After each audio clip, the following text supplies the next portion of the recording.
என் அன்பான மாணவர்களே, நீங்கள் எப்படி இருக்கிறீர்கள்? எனக்கு தெரியும், சமீபத்தில் பள்ளியில் நடந்த ரிவிஷன் தேர்வுகளின் முடிவுகளில் உங்களில் சிலர் மகிழ்ச்சியாக இல்லை. உங்கள் பள்ளி தோல்விகளை பற்றி கவலைப்பட வேண்டாம். தேர்வுகளில் தோல்வியை எதிர்கொள்வது மன வருத்தத்தை ஏற்படுத்துகிறது. ஆனால் பின்னடைவுகள் கற்றல் செயல்முறையின் ஒரு பகுதி என்பதை நினைவில் கொள்வது அவசியம். நானும் எனது நண்பர்களும் எங்கள் பள்ளி அல்லது கல்லூரி தேர்வுகளில் இது போன்ற தோல்விகளை சந்தித்திருக்கிறோம். தோல்வியை ஒரு படிகள் போல ஏற்றுக்கொள்ளுங்கள். தோல்வி முடிவல்ல. இது கற்றுக்கொள்ளவும் வளரவும் ஒரு வாய்ப்பு. எதிர்கால வெற்றிக்கான படிக்கல்லாக இதை பயன்படுத்துங்கள். உண்மையில் தோல்வி என்பது கற்றல் பயணத்தின் ஒரு பகுதியாகும். தவறுகளிலிருந்து கற்றுக்கொள்ளுங்கள். உங்கள் தவறுகளை ஆராய்ந்து நீங்கள் தவறிய பகுதிகளை புரிந்து கொள்ளுங்கள். மேலும் எதிர்காலத்தில் உங்கள் செயல்திறனை மேம்படுத்த இந்த அறிவை பயன்படுத்தவும். மீண்டு எழுங்கள். சவால்களையும் தோல்விகளையும் சமாளிப்பது நெகிழ்ச்சியையும் தன்மையையும் உருவாக்குகிறது. நீங்கள் எத்தனை முறை விழுகிறீர்கள் என்பது முக்கியமல்ல, எத்தனை முறை மீண்டும் எழுந்தீர்கள் என்பதுதான் முக்கியம். வெற்றிக்கு நேரம் எடுக்கும். வெற்றி என்பது ஒரு பயணம் சேரும் இடமல்ல.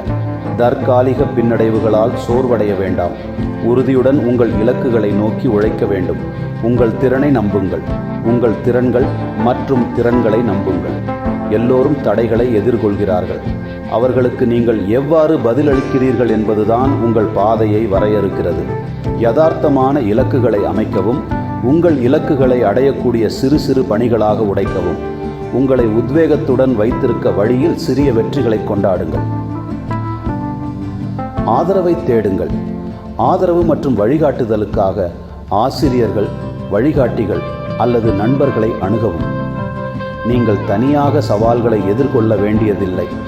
உங்கள் ஆய்வு உத்திகளை மறுமதிப்பீடு செய்யுங்கள். உங்கள் ஆய்வு முறைகளை பற்றி சிந்தித்து தேவையான மாற்றங்களை செய்யுங்கள்.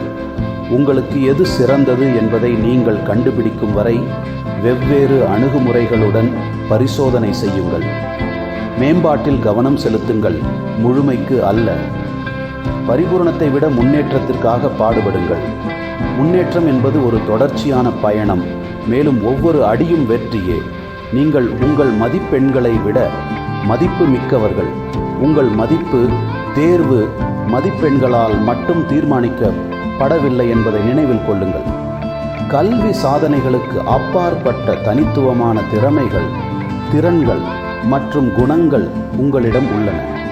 விமர்சனத்தை ஊக்க சக்தியாக மாற்றவும், எந்த விமர்சனத்தையும் ஆக்கபூர்வமாக பயன்படுத்தவும், உங்களை நிரூபிக்கவும், உங்கள் படிப்பில் சிறந்து விளங்கவும் உங்கள் உறுதியை இது தூண்டட்டும். வெற்றியை காட்சிப்படுத்தவும். சவால்களை முறியடித்து வெற்றி பெறுவதை கற்பனை செய்து பாருங்கள். காட்சிப்படுத்தல் உந்துதலுக்கு ஒரு சக்தி வாய்ந்த கருவியாக இருக்கலாம். நேர்மறையாகவும் விடாப்பிடியாகவும் இருங்கள். நேர்மறையான மனநிலையை பேணுங்கள். பின்னடைவுகள் உங்களை வரையறுக்க அனுமதிக்காதீர்கள்.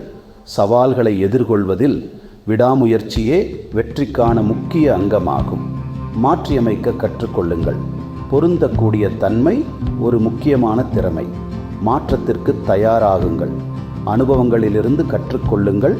அதற்கேற்ப உங்கள் அணுகுமுறையை சரி செய்யவும். தோல்வி என்பது உங்கள் மதிப்பு அல்லது ஆற்றலின் பிரதிபலிப்பு அல்ல என்பதை நினைவில் கொள்ளுங்கள். மறுமதிப்பீடு செய்யவும், கற்றுக்கொள்ளவும், வலுவாக மீண்டு வரவும் இது ஒரு வாய்ப்பு. உறுதியுடனும் நேர்மறையான அணுகுமுறையுடனும் முன்னேறுங்கள். வெற்றி தொடரும். நல்ல வழிகாட்டிகளுடன் எப்போதும் இணைந்திருங்கள். என்னிடம் வாருங்கள். என் வீட்டில் தங்கி படிக்கவும். அது உங்கள் குருகுலம். என் முன்னிலையில் உங்கள் தேர்வுக்கு தயாராகுங்கள். நீங்கள் உங்கள் குருவின் அருகில் இருந்தால் வெற்றி உங்களுடையது. ஆசிரியரின் சக்தியை குறைத்து மதிப்பிடாதீர்கள். ஒரு நல்ல வழிகாட்டி எப்போதும் தனது மகன்கள் மற்றும் மகள்களை விட மாணவர்களை பற்றியே அதிகம் சிந்திக்கிறார்.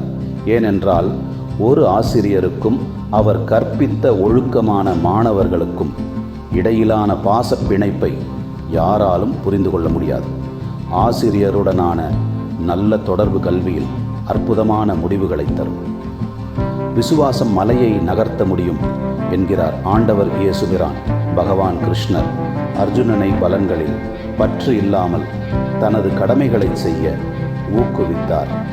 தன்னலமற்ற செயலை கர்மயோகம் வலியுறுத்துவதன் மூலம் கிருஷ்ணர் அர்ஜுனனுக்கு தனது செயல்களின் பலனை பற்றி கொள்ளாமல் சரியானதை செய்வதில் மட்டுமே கவனம் செலுத்த கற்றுக் கொடுத்தார்.